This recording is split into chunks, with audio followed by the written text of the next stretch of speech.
I'm McKinney Smith. After going through a divorce, my sister passing away, experiencing narcissistic abuse, and some significant health scares, I realized through sharing my story that I wasn't alone in my suffering. Suffering, subjective distress generated by the experience of being out of balance. In a deep dive to holistically heal mind, body, and soul is where I discovered peace, clarity, and connection. It is impossible to be truly wise without some real-life hardship, and we cannot develop post-traumatic wisdom without making it through, and most importantly, through it together. Social connection builds resilience, and resilience helps create post-traumatic wisdom, and that wisdom leads to hope. Hope for you and others witnessing and participating in your healing, and hope for your community. A healthy community is a healing community, and a healing community is full of hope because it has seen its own people weather, survive, and thrive. Thank you for joining us on the Heal Her podcast, HEAL. Honor, elevate, and love her podcast, formerly known as the Walk in My Stilettos podcast, the top 1.5% most popular show globally, where we have conversations with extraordinary women on their journey toward wholeness and harmony. And since you're already here, you may as well subscribe. As a certified mindset coach guiding women towards peace, clarity, and connection within, supporting the direction of the system toward wholeness, my goal here is to help you thrive.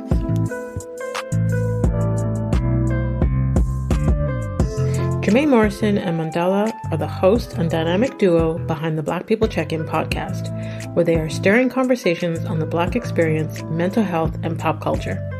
After the death of George Floyd in 2020, Mandela decided that a check-in with his Black community was necessary and started a series of Instagram Lives with Jermaine. It was at that point that the Black People Check-In podcast was born. Mandela is a communication professional with a bachelor's degree in public relations. Since he was 16 years old, he's battled with severe anxiety and depression from traumatic events and struggled with the stigma of coping with his mental health challenges. As someone who grew up in a family of educators and active members of the Black community in Toronto, he's passionate about the upliftment of the diaspora. He lends his voice and opinions to causes that affect his people and current events. Jermaine Morrison has an impressive resume spanning nearly 2 decades. He's a registered social worker who has spent years supporting students in Toronto and men in the community. He is a passionate mental health advocate who supports adults and youth with anxiety, special needs, depression, poor self-esteem, and stress challenges. So please welcome to the show, Jermaine and Mandela. Yay! Okay, I'm done. Bang. Oh man, really appreciate it, man. Really appreciate it. I just want to thank you both for agreeing to come on to the podcast and share your journey, to healing and wholeness and all that greatness. You guys recently had me as a guest on your podcast, and I love that, your focus is on the mental health and mental wellness of the Black community. So we're definitely going to get there. But I just want to thank you both for your time, your energy, and just the work that you were doing with your show. Oh, McKinney, thank you. You're oh so sweet and kind and wonderful, Auntie. We appreciate it. Yeah, honestly, that having you on the show on our episode was one of the funnest things that we've had so far. And honestly, for a person of your stature, we appreciate you. My stature. Listen, I'm just the girl next door. Like, oh, really?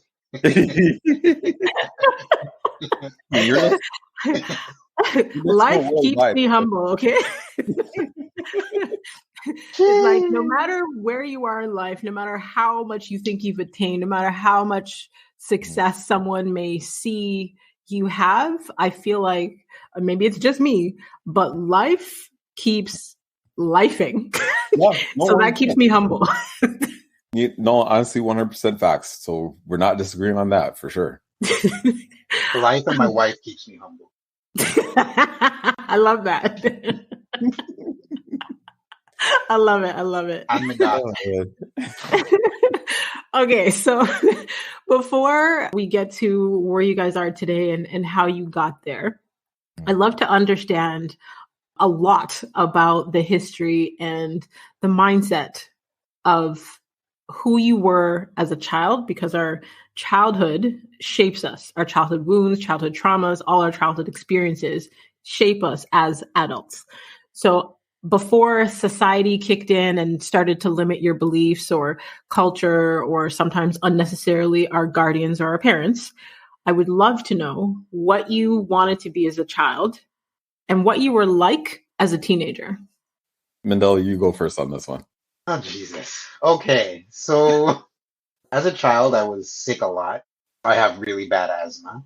Still have asthma to this day, but it's not as bad as when I was sick. So I spent a lot of time in and out of hospital. Shout out to Sick Kids Hospital in downtown Toronto. Um, I was a really shy kid. I was really Wow. a lot. I know most people don't believe me. I was fairly timid. I kind of stayed to myself. I was quiet, but I had a pretty good childhood. Both my parents were educators. They're still alive, but they're retired. So they're educators. My mom is a principal, was a principal at the Toronto District School Board, and my dad was a special ed teacher, middle school, junior high. Um, and yeah, so that's what I was like as a kid. Really quiet, kind of reserved, was afraid of a lot of things, like a lot of things, but I did have a good sense of humor, apparently. As a teenager, I was very awkward, kind of a nerd, still am. Actually, not kind of, was a big nerd. Didn't really have a lot of friends in high school, but I knew a lot of people. Mm. I grew up kind of being bullied as a kid, which led to me getting into a lot of fights, being suspended every year since I moved to Mississauga up until the 11th grade. Mm. And I Wow. moved to Mississauga in grade 6. Wow.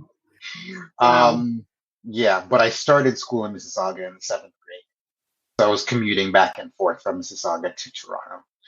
Yeah, so there was a lot of bullying. And one thing that started my mental health issues actually was in high school, witnessing the death of my teacher at school Wow. when I was 16. Mm. Yeah.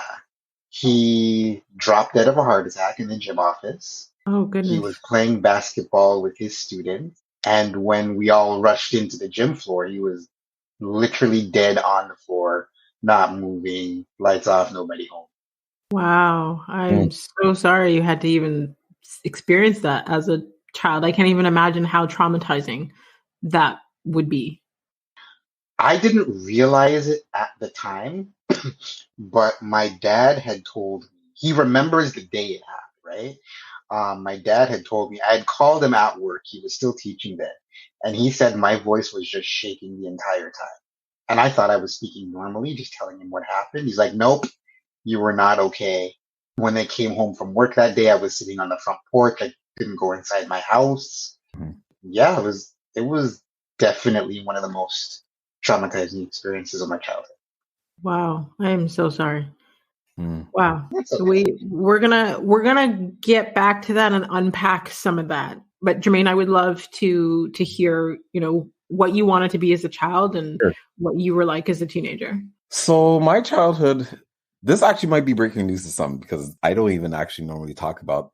I don't even actually, sorry, not only normally talk about it, but I always don't get a chance to talk about this. So growing up as a child, I grew up in a very religious Christian home. Love my parents and everything. Kind of was sheltered as a kid and stuff. Growing up, I actually wanted to become a firefighter. Right? Okay. Mom shot that down. So then I decided, okay, let me see if I could try to become a doctor, and all that type of stuff. Now it's funny. Growing up, I was very shy child, helpful and all that type of stuff, but generally I kept to myself. I had to say that I was bullied quite a bit. Actually, I went through quite a bit of stuff, and again, this may probably be breaking news to a lot of people, but I kind of went through issues where I was sexually molested by a caregiver. I was bullied a lot at school, and a lot of it really had to do with, I was bullied because of my weight. You know what I mean? Mm-hmm. It was kind of wild because it kind of all started where, like, I was in the grade 5 French class in Scarborough, and mostly black school, and the kids were kind of giving the teachers a hard time, and I spoke up.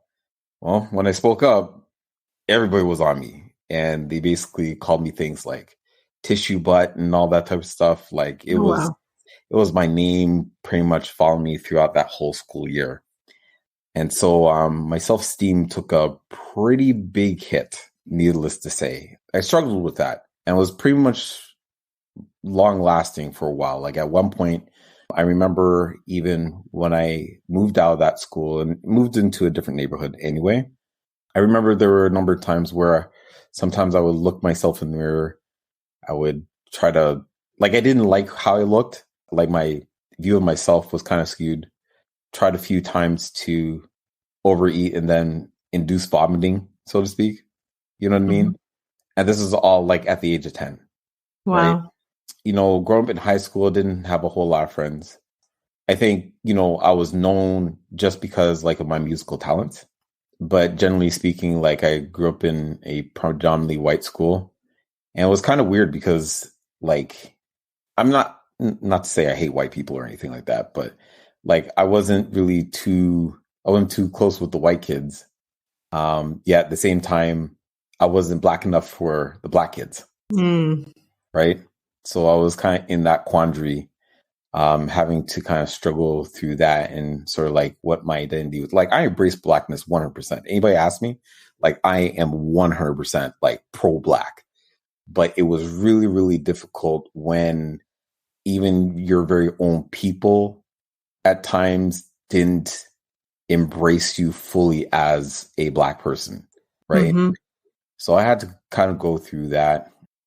When it came to mental health, one of the things that I think drove me to it, and I know we'll probably talk about this a little bit later, but one of the things that kind of drove me to it was kind of the realization that, especially for a lot of guys, a lot of men, we don't really talk about stuff. And Lord knows we go through stuff. Mm-hmm. Like we really go through stuff. But again, we have to present a very strong, very stout type of stature. But at the end of the day, we're kind of killing ourselves inside, so to speak. Yeah. And it's not like we have anywhere to go to. And that was kind of part of my struggle, being able to even speak about my, not only just mental health, but just speak about like some of the things that I've gone through. Mm-hmm. Because, you get looked funny for even talk about it. Yeah. It's changed a lot nowadays.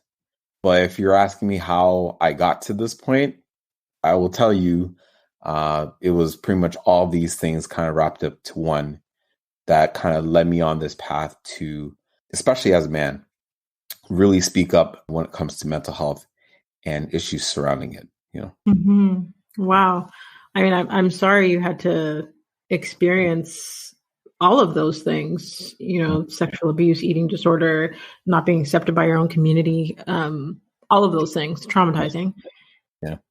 I guess my question to you both is like, what did you learn about emotions growing up, and how did it help or hurt you? Jeez. This over here. Well then, my emotions, I did not know how to regulate them. Anger management was needed, I think in middle school. Mm-hmm. Because I was not afraid to fight my bullies whatsoever. So spent a lot of time in the office. So it taught me I need to control my emotions. Mm-hmm. And I'm working on that. I do therapy now. We thank God for that. We're pro therapy on this show, so yes. So I've learned to know when to pick my battles. Marriage has taught me that too, actually. Mm-hmm. Know when to pick your battles, to know not everything is an argument or a fight. Mm-hmm. and that it's okay to feel your feelings. Mm-hmm. It's Yep. okay to, be the emotional one, right? Because I was always the sensitive one, especially in my family, because I'm the baby. Mm-hmm. So yeah, like it's okay to talk about your feelings. And for so long, I just would never do it. Even in past relationships, Yeah. I wouldn't always do it because if I did, I knew I would be labeled as too sensitive. Right. Yeah. I think for me, and it's a ever evolving journey where that has come from. But I think one of the things that has definitely been something that I have leaned into is the importance of being able to find a safe space to talk through these things. Because unfortunately, we're still at a point where it's important to talk about it, but you can't talk about it with everybody. Right. Right. Not everybody, as much with all good intentions, they're not always a safe space. So being just aware of who are the people within your life that will be that space, safe space to become vulnerable. Vulnerability is not a weakness, contrary to a lot of these hyper masculine, type dudes out there. But even more so, and I think this becomes very apparent. Nobody really talks about this much, but people have to be aware that sometimes when you go through traumatic stuff, if you don't seek help, if you don't at least talk about it, it will manifest into other negative behaviors. Yeah. There will be some sort of abuse, if not abuse to others, abuse to yourself. Now, when you see people that have like serious drug addictions or alcoholism, people physically abusing or verbally abusing, people that they know within their circle, all that type of stuff. Like these are, I would say, for the most part, a result of guys, particularly guys, not being able to appropriately express how they feel and appropriately talk about their traumas. I agree 1000%. I feel like our present culture and society has conditioned men, especially Black men, but men, to not express their emotions. They're expected to suppress their emotions. And like you just said, like it seeps out and manifests in other ways, which are typically toxic, whether it be to yourself or someone else. I'm in my own ways, in my own home, in my own circles, trying to enforce the narrative and belief that it's okay for men to cry, to show emotions, to be vulnerable. Mm-hmm. I think one of the greatest things that I love about my partner now is he is totally emotionally available. And I'm going to say to me, because I don't know how he is to everybody else. And our relationship is a safe space where he can openly share his emotions, his feelings, where he can cry and not feel judged or, do any of those things. Yeah. And I recently had to say to my daughter's partner, mm-hmm. He was taught, men don't cry, they're punks if they cry and all those things. And we've been talking to him more about emotions and feelings when he's here. And he had said something to me the other day about, he was sharing a previous experience, how recently he was watching a show and found himself getting emotional. He's like, what is happening to me? So when I was messaging about something, he's like, you just want to see me cry, don't you? And I was like, listen here, okay? I don't know what type of toxic narrative that you have been shown or has been taught to you, but in my household, a crying man is a good thing. It is a normal thing. It is a form of expression. You are allowed to feel. You are a human being. Because if you don't have feelings, if you cannot show any form of emotion, you are a sociopath. So that is definitely sociopathic behavior. Well, it's funny. I've actually known one in real life. Yeah, I've known a few. Well, it's funny you should mention this because, I'll give you another illustration. So I always like to tell this story. Well, I like to, and I don't like to, but I always tell this story of an incident. Now, for people that know me, I work for the school board, right? And I remember one winter, morning recess was just finishing. And I remember this little Black boy, he was in grade 2, right? So he was like angry, like something happened and it bothered him, right? So myself and another teacher, he's a black man, right? Went up to him and asked him if he's okay. I cannot get this image out of my mind where you see a grade 2 black kid fighting not to cry. Mm-hmm. Like actually take that in. Why is it that a kid in grade 2 is fighting not to cry? You know you're upset. You know that, something bothered you and we're offering help, and yet you're doing everything you can to suppress those feelings, right? And I get, well, I'm not even I'm going to say I get that, but it also speaks to the fact that this boy, for whatever reason, has been conditioned to toughen up at a very young age, right? This is the part where, for a lot of parents, learn at home. Well, even if they're at home, right? Sometimes when you're teaching a child how to navigate through life, we're not putting in the balance of, listen, there's some things that you're going to have to be aware of, but at the same time, when you don't feel like you're like yourself and you're ready to cry or things like that, it is actually okay as well. You're not going to be judged on if you do so. But it feels like it's going to be either like two extremes. It's going to be one way or the other. And I fear for that because, again, to your point, a lot of our black boys are coming around with very cold, emotionless type of stature, like a type of attitude. And it's disturbing because, you go up to them, you don't know if they can smile or anything like that. It's hard to talk to them. And then we're sitting here wondering, well, why are black boys getting themselves into trouble? Well, let's look at what happened when they were a kid. And let's start there. If we can't fix it then, it's going to be hard for them to break that stereotype when they go. Even if you think about the energy that it takes to not cry when you're trying to cry. Like, I know for me, I'm a crier. I cry a lot. I'll admit it. And when I'm trying to hold that in and to hold it back, like, it hurts me physically. Yep. Mm-hmm. Like, my body aches. It's painful. It's painful because you're holding on to that emotion and our body is feeling it. And then it's storing that memory of that emotion. And then, stuff happens. So that's why I think I've just openly embraced crying. Like, I've cried on this podcast. I cry watching commercials. I cry. Commercials. Which commercials? Yeah, it's sad. You know what? I think I wrote a post on Facebook recently where I was like, every single episode of The Good Doctor, I cry. Every episode of This Is Us, I cry.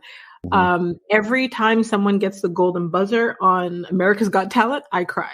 I'm a crier. You know what makes me cry?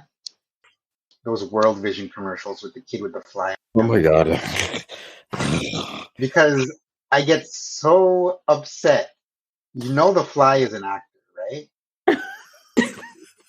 So when I'm angry, I cry. Yeah. Yes. Yeah, me too. But yeah, that's me too. Fun World Vision, because sorry, with the big old protruding belly, fly, coming out. Belly, and the man in the khaki. Yeah, no. So let's talk about how perception, especially even in the media, affects our thought pattern, especially as Black people, because those World Vision commercials, as a child growing up, seeing those commercials made me never want to travel to Africa. Yep. I thought that that's what Africa was like. Poor, hungry Black people with flies pitching on their face and their nose running. So I had no desire to ever go to Africa, the motherland. Like, what?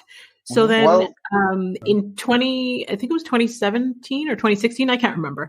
I had the opportunity to go to Cape Town, and I was doing a book signing there. I had some media appearances there and stuff.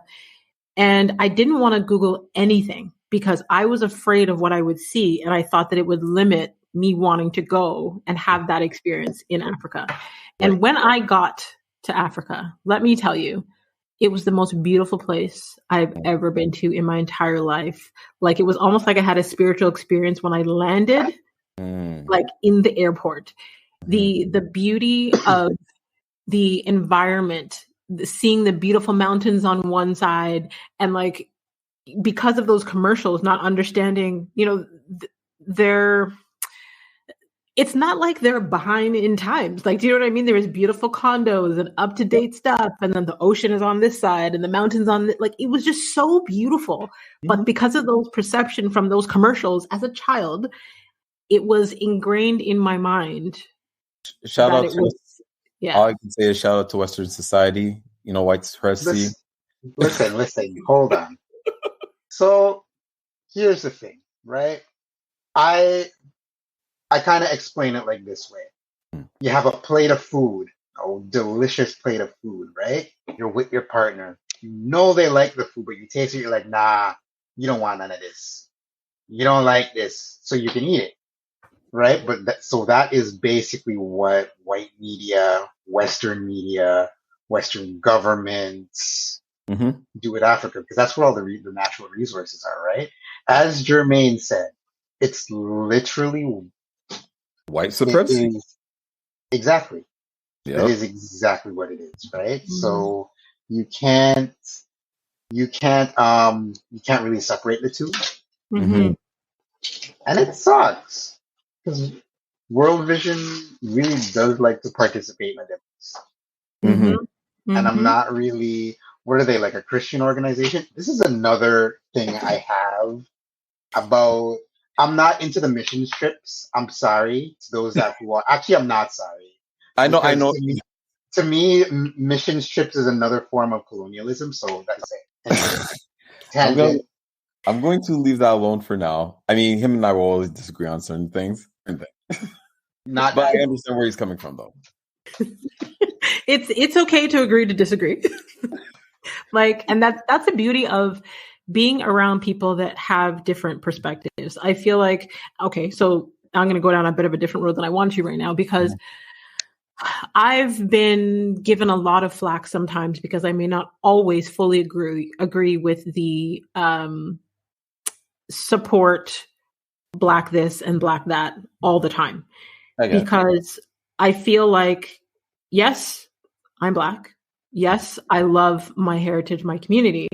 But I feel like if we are around the same people all the time, especially if it's our own people, then we are circulating the same narratives, right? So I prefer to have different experiences from all walks of life.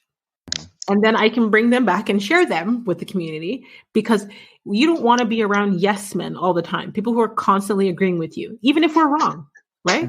Sometimes we need to see different perspectives to have a more open mind.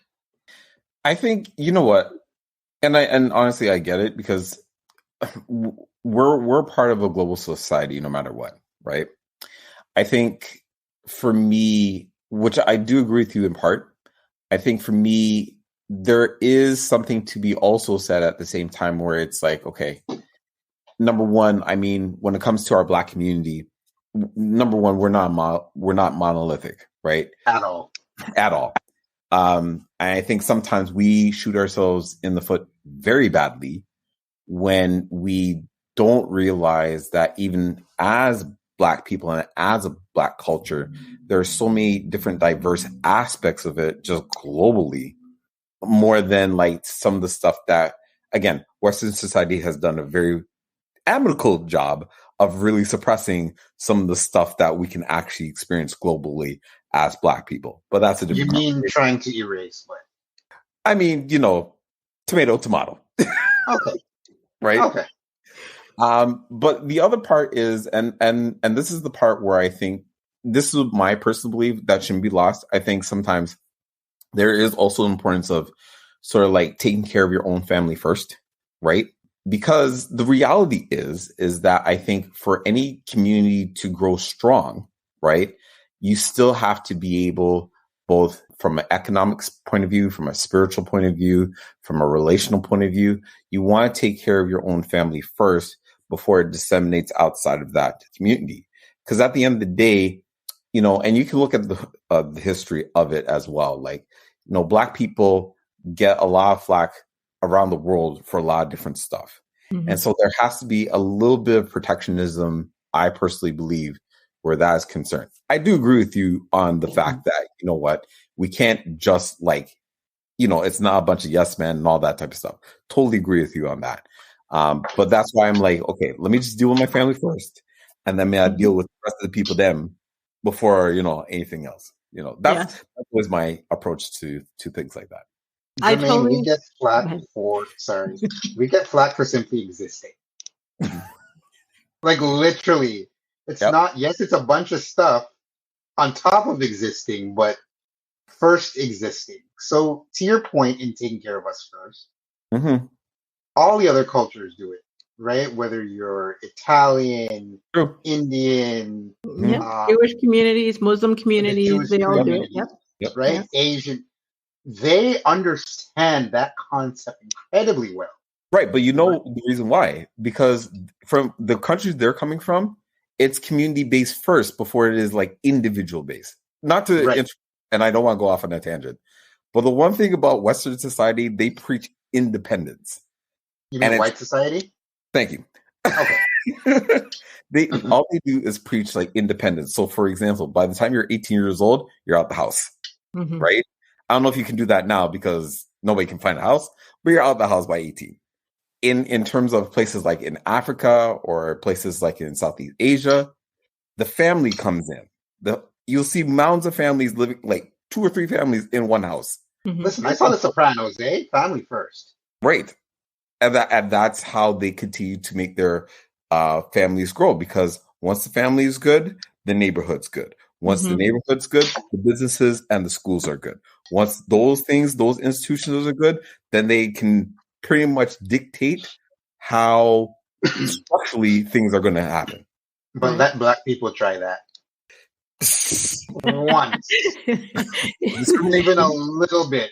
Segregation. We get books banned. We can't get an Afrocentric high school in the city of Toronto. We can't. Oh God. Anyways, you know what? What's interesting? So as I guess as long as I've been an entrepreneur, my focus has been to think local, act global. Right. And for the audience of the podcast, completely diverse. This week we have I think the majority, or more than 50% of our listeners this week are from the US. Then we have Canada, then Malaysia, then the UK, then Turkey. And it changes all the time. Hey, everybody. So we've got a complete global audience. Sorry, go ahead. So we have the beauty of having different perspectives. We have the beauty of having, I guess, even similarities within different communities, So there's so much beauty in that. But I also find, actually, I'm going to agree with you, Mandela, where there's a lot of things that other cultures can easily do that we cannot. Yep. But before we make this a cultural conversation, I want to make sure the base is about healing, and as all people, how we can work towards that. So you spoke earlier, Jermaine, about safe space. Yep. And I know that, the listeners here and all the guests here find the show to be a safe space where they can openly talk about their feelings and their emotions. But I know that for men and for Black men, there isn't always a safe space to do that. Yep. So I would love to know, where do you both feel safest expressing your emotions? To be honest, Jermaine has created a safe space for me to be myself, especially when we talk, because it's not just podcast stuff. We're actually friends in real life outside the podcast, right? We actually like each other. Yep. You know what I mean? So with that being said, he has been an incredible friend, and I can be myself around him. He doesn't judge me. Obviously, he doesn't agree with everything I say, which is fine, right? But he at least tries to see where I'm coming from on my tangents that I go on sometimes. No, and honestly, I feel the same. I think, one of the things that is important, particularly as men and as Black men, is that there has to be more of us that can openly and bravely speak about our experiences and not be ashamed of it, right? This is how you help to tear down the stigma when it comes to mental health and even just seeking help for that, right? I would not have been where I've been had I not gone through the experience of as I've gone through. And on top of it, recognize the importance of being able to ask for help. That's the hardest thing. I don't care. Most guys, it's the hardest thing to do, to ask for help, right? I'm staring in Jamaican right now. Interesting in Jamaican right now. Right. But it is the hardest thing to do. And I think one of the things in terms of just the healing journey for men, it all starts with being real about it, right? Just be real with yourself, be real with where you're at. Don't pretend to act like you can figure it out. Because unfortunately, from since we're born, we've been conditioned to figure it out. Sorry, I get so passionate about it. We've been conditioned to try to figure things out on our own. And that is not the way life works. We're human. Mm-hmm. You know, we've been created by God to be relational. If we're living in isolation, not only you're destroying yourself, but potentially destroying others. Yep. So you need to connect back to that humanism or that human side of you. And if you're not 100%, if you're not 100, ask for help. And that's how we need to approach it from there. I love what you both said. So Mandela, when you talked about, Jermaine being a safe space for you, because one of the pillars of resilience is having positive relationships, right? So being able to have someone where you feel safe, where you feel seen, heard, and understood, where someone is listening and where they kind of validate, what it is that you're saying or help you bounce your ideas or feelings off of, which is a great point. And then Jermaine, to what you said about, we're designed to be relational. Like, totally agree with you. I say all the time, like, we're wired for connection. We need that. And without that, we could die. So there are not just men, but also many women that have a hard time asking for help. And I strongly believe that, asking for help doesn't mean that you are weak. It helps you to maintain your strength. We all struggle with asking for help. Mm-hmm. What would your advice be to someone listening right now that is like, yeah, I can't ask for help. I don't, whether it be pride, ego, whether it be their trauma response, whatever it is, someone who is struggling with asking for help. What's your advice to them? Honestly, a lot of the most incompetent people in position of powers ask for help and get help. So don't feel no shame. No way. Mm-hmm. It doesn't make you any less than. Word. You're not weak. You are not incompetent, but asking for help is okay. Mm-hmm. I feel like, especially with men, there is a lot of ego and pride that comes with asking for help. Oh, this person is going to think this because I can't get this done on my own. I still go through that, even at my job, because I just started a new job, and in my head, it's like, I don't need to ask for help for certain things, but coming down to it, yes, my team is there to help support me, right? My manager is there to help support me. So it is okay. And without help, really, the world can't move. You can't get anything done. Yep. Nobody moves alone, even if they appear to move alone, right? So I was just being funny with the position to power thing. So not calling you incompetent. So don't come at me, y'all. Please do not come at me. I'm McKinney's good platform. Okay? I know, Eric. I will also... No, go ahead. Sorry. No, I say I don't want to get no text from McKinney saying, Mandela, what did you do? I will say this. At first, guys, just be honest with where you're at, right? Accept the things that have happened to you accept your weaknesses. It's not a big deal. It's a big deal, but it's not a detrimental situation. Mm-hmm. And also, too, be kind to yourself, right? Just because you don't have it all together, just because you're struggling with some stuff, doesn't mean that you're less than. It's easy to feel that way because of how society puts those expectations that men ought to do this, they need to get this and that and everything prepared. We get all that. But it's still a struggle even after you've achieved it. But just be real with yourself, be kind to yourself. And then it's from there, it'll be a bit of a journey because Lord knows when, even as a therapist, I still had to seek a therapist, right? And every good coach has a coach. That's what I'm saying, right? It's okay to be on this journey. And when you find that person or those people that will help support you, and again, it doesn't have to be family or even those friends, because let's just be real. You have people that will ride with you, but they can't speak that type of life into you. So you may have to... Repeat that one more time, boss. You want me to wheel that one more time? All right. So you do have people that do ride with you, but some of them might not be able to speak that type of life into you, right? So it's okay to chart a different course for yourself in order for you to better yourself. Mm-hmm. So take that journey, you'll be fine. Once you find them people or one or two, you'll find that life in terms of your trajectory begins to improve when you have people that will allow you to be vulnerable in that space and support you on your journey. Listen, you guys gave some great advice. I know that it'll be fruitful for both men and women listening.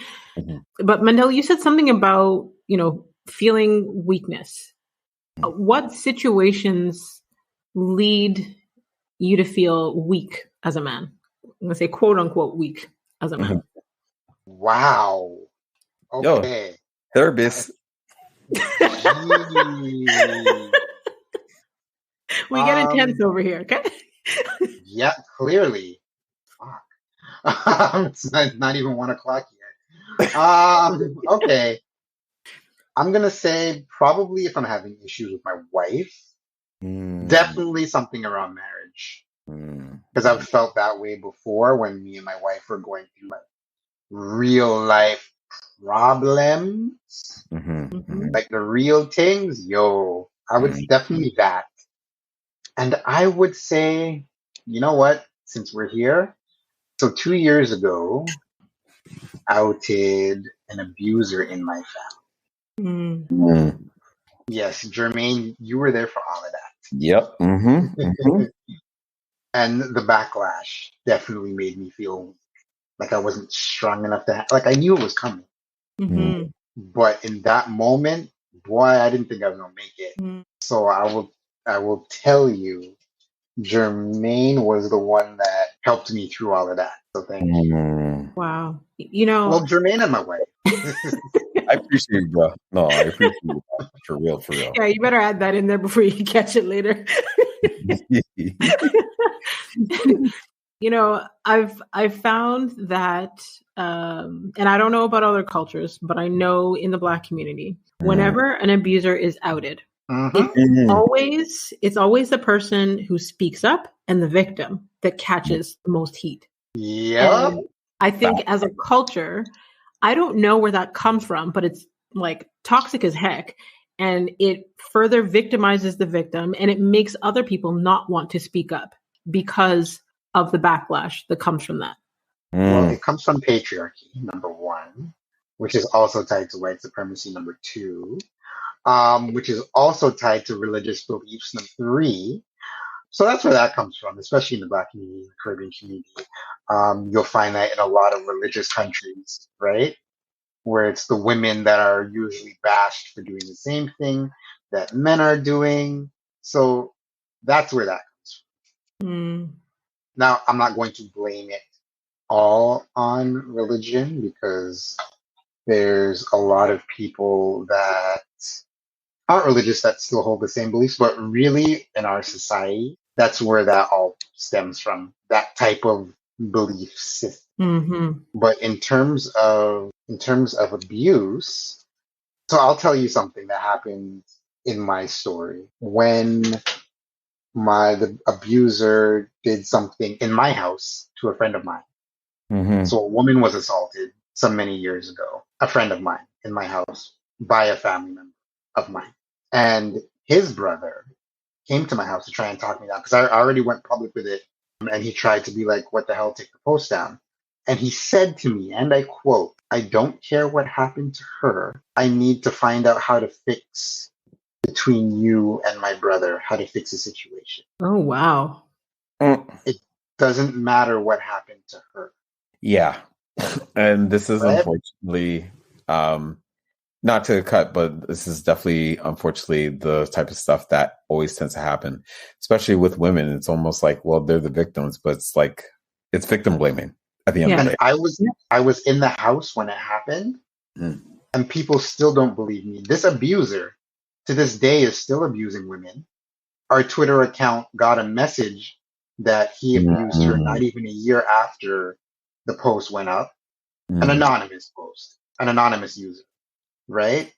And there's still sides of my family that won't talk to me because of what I did. You know, I'm going to try not to get emotional because I told you guys I'm a crier. So this morning, I was interviewed by TVO for a segment on a previous situation of narc abuse that I experienced.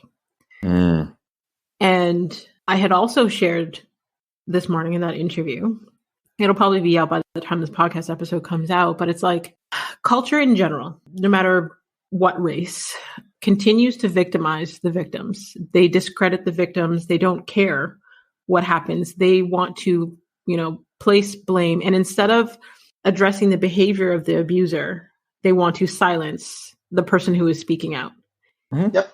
And the abuser gets to continue abusing other people when the person who is speaking out is trying to make a change and prevent other people from having that experience.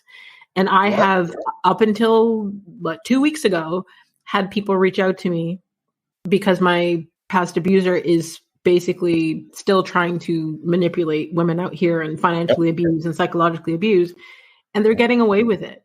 And now, because I've spoken out about it on multiple occasions, not only just on the podcast, but, on social and so on, they are sharing those episodes with this person to try and educate them. But because the abuser has now gone on a smear campaign to paint the narrative that I'm crazy, to discredit anyone from believing my story, it's like there's this vicious cycle that continues to happen when someone is abused. And I don't know how we're going to stop it, but I know that I will never stop openly speaking about my experiences, regardless of the consequences, regardless of the backlash, regardless of the people who want to stop talking to me.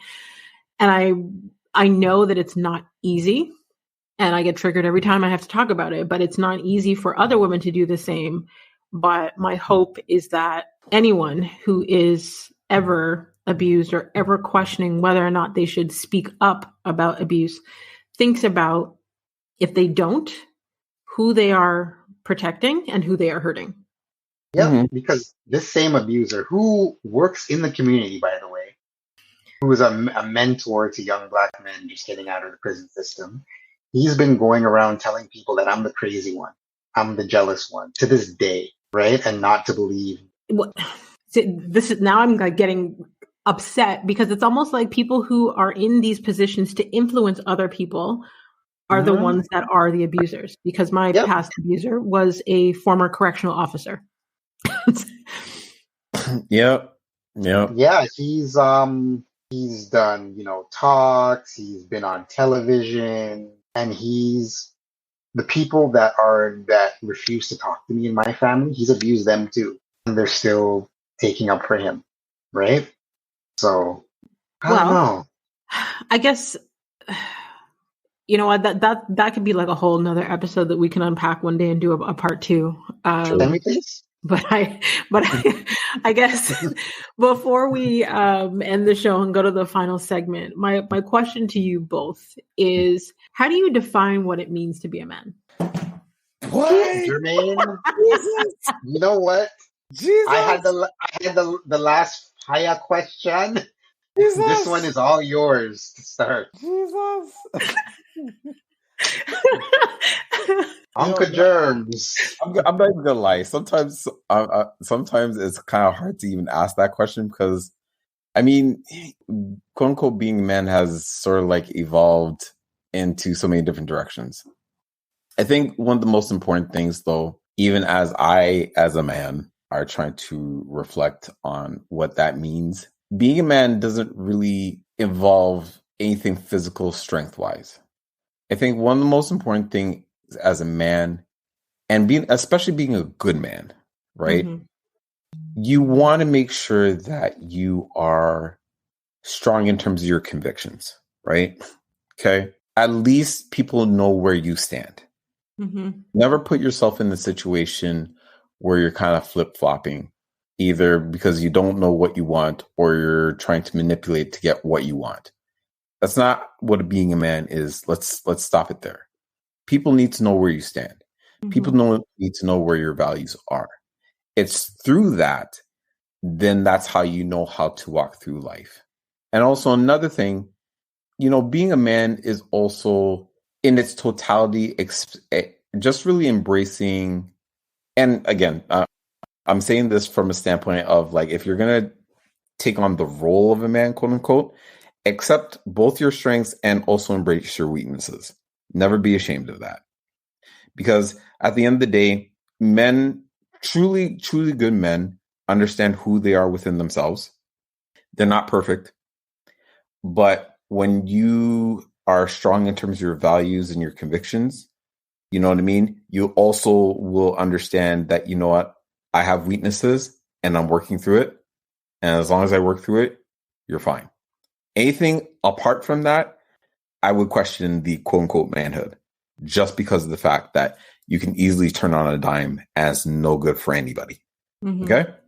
So that's my thing. Thank you, Jermaine. Thank you. We got newscaster Jermaine. Yeah, right. I feel like there are so many questions that I would love to ask you guys, but not only do I want to respect your time, but I just realized, like, with the show, we get to talking and time's gone, and I'm like, oh, wait, where did the time go? So before we go to the final segment with the rapid fire, I want you guys to not only tell the people where they could stay connected with you online, but I want you to tell them more about the Black People Check-In podcast and the intention behind it. So you can find us online at Black People Check-In, Twitter and Instagram, Black PPL Check-In, again, Black PPL Check-In, or if you would like us to speak, talk to your people, talk to your students, tell you about yourselves, email us at blackpeoplecheck-in@gmail.com, blackpeoplecheck-in full spelling @gmail.com. Right. You can find Uncle Germs, aka somebody's fiance, at Germs, Jerms 394. Sorry, ladies, he's taken, on Instagram and Twitter. Hold on. Want to Wait. Don't forget TikTok, which is at Mr. Car Talk as well, on TikTok as well. At Mr. Car Talk, because he has the time, space, and patience to be doing 4-minute videos for y'all in his car. I do not have this time. But Jermaine is the eloquent, thoughtful one. Oh, I'm thoughtful too, I guess. No. You're eloquent, sir. You're eloquent, sir. You are. You know what? I am. I just cuss a lot. I get it, but that's okay. But to answer McKinney's other question directly, Black People Check-In is a podcast rooted in Black mental health and Black culture, but the root is Black mental health. We started in 2020 after the murder of George Floyd. I didn't know what the hell to do. I was angry. I was tired of writing Facebook posts about anti-Black racism all the time, yet nothing was happening. So I'm like, you know what? Let me check on my people. Started an Instagram live. Jermaine and I barely knew each other at this point. Although we came on and we pardon me? We met at a funeral. We did meet at a funeral. We did. We started the Instagram live, talked for 2 hours straight, and we started doing it weekly. and it became a podcast. And we had the lovely McKinney Simit on our show. Simit, you gotta say it the Jamaican way. So Turkey, US, England, all of the white people them in Europe, you have to say it Simit, not Smith. Sorry, Brit. Yeah. Sorry, Brits. It's not Smith. It's Simit. Yes. Although honestly, there's Jamaicans in Britain, so they understand. There's a lot of Jamaicans in Britain. Hello, Wind Rush generation. Yes. Google it. Go ahead. She's like, what the hell did I do? Yeah, so that's how we started. And what we hope to do is just to, especially amongst Black men, even though women are the majority of our listeners. Yes.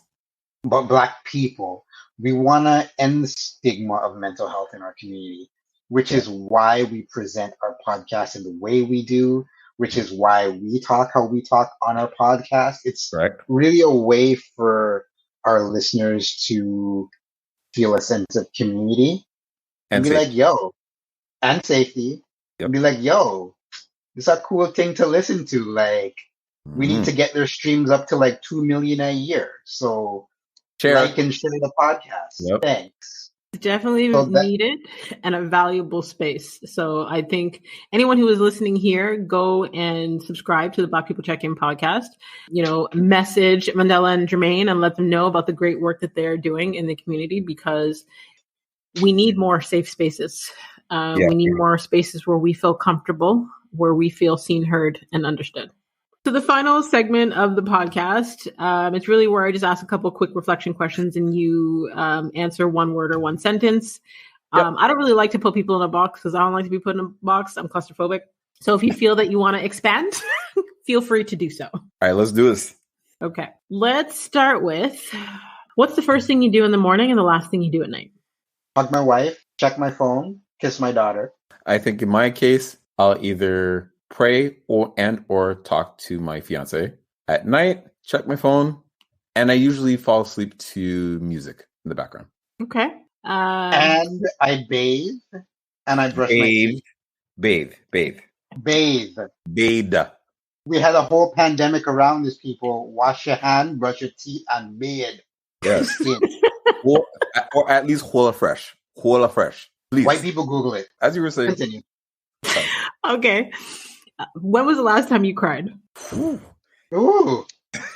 Last month or this month? One of them. I know some tears were coming down. Maybe, you know what? Saturday. Yes, Saturday. Yeah, Saturday. Sorry. For those that don't know, Saturday was when I officially proposed to my fiancés. Yes, my official fiancé. I love it. Okay, let's go. I love it.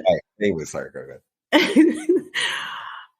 Okay, what impact do you want to have on the world?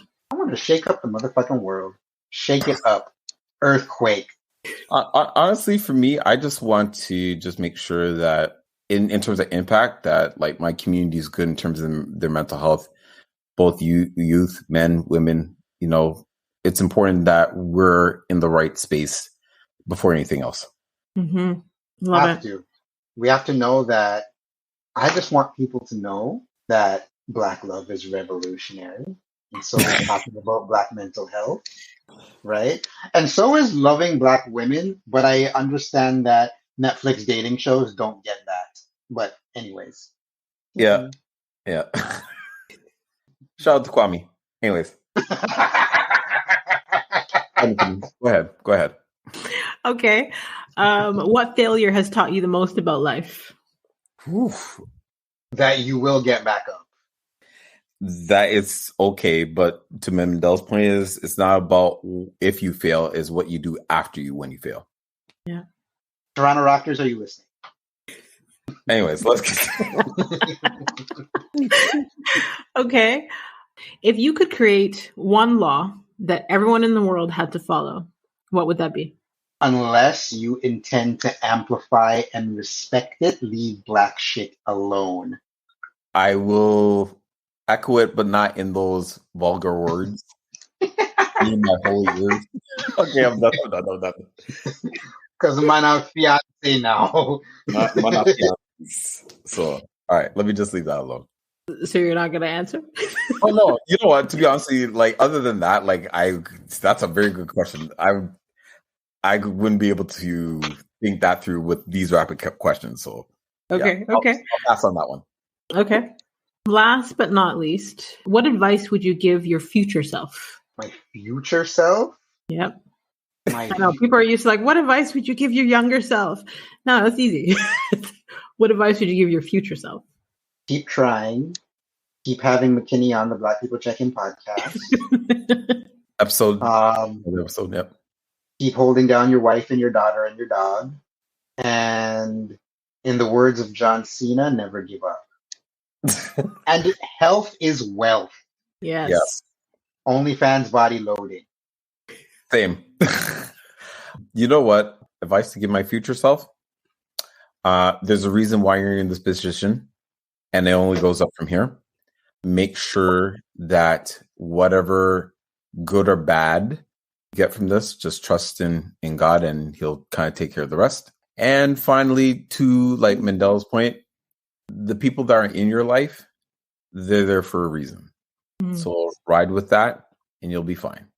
Wow. Thank you both, Jermaine and Mandela, for everything that you shared today, for your transparency, your vulnerability, your wisdom, and your strength. I do not take your time lightly, and I truly, truly appreciate you. And I feel like it's not every day on a regular, I'm able to have these conversations with women, but it's not every day that men are as open to having these deep therapeutic type conversations. So thank you both. Honestly, McKinney, thank you for having us. It was fun. Hopefully we can do this again. Listen, McKinney, you're awesome. Thank you. Number one. Number two, thank you for doing the work that you do. Amen. Especially with this platform that you have created and cultivated and sown and grew up from a seed to the tree. Right. Right? From the root to the fruit, yes. From the root to the fruit. Yes. Bars. Black People Checking album coming soon. So thank you. We appreciate you. We see you. We love you. We hear you. And if there's anything that we can do to help you in any way, shape, or form, holler at us. Likewise. I mean, if I could be of value to anything that you are doing with your community and your platform, I am totally here. Appreciate it. Appreciate you. And to all of you healers out there, until next time, subscribe on all platforms. Don't forget to rate the show and leave us a review on Apple Podcasts. And we want to hear from you. We want to hear what resonated with you. What did Jermaine and Mandela say that struck a chord with you? What did you agree with, disagree with? We want to hear from you. So you can feel free to screenshot this week's episode. You can tag them at Black People Check-In. That's Black PPL Check-In. You can tag myself at The Real McKinney Smith. And I want to thank each and every one of you that continues to listen each week to help the show globally rank in the top 1.5% of most popular shows out of over 3 million podcasts. Mind-blowing, the little introvert doing this from inside of her house. So I just want to thank every one of you. And a healthy community is a healing community, and a healing community is full of hope because it has seen its own people weather, survive, and thrive. So let's continue to heal her.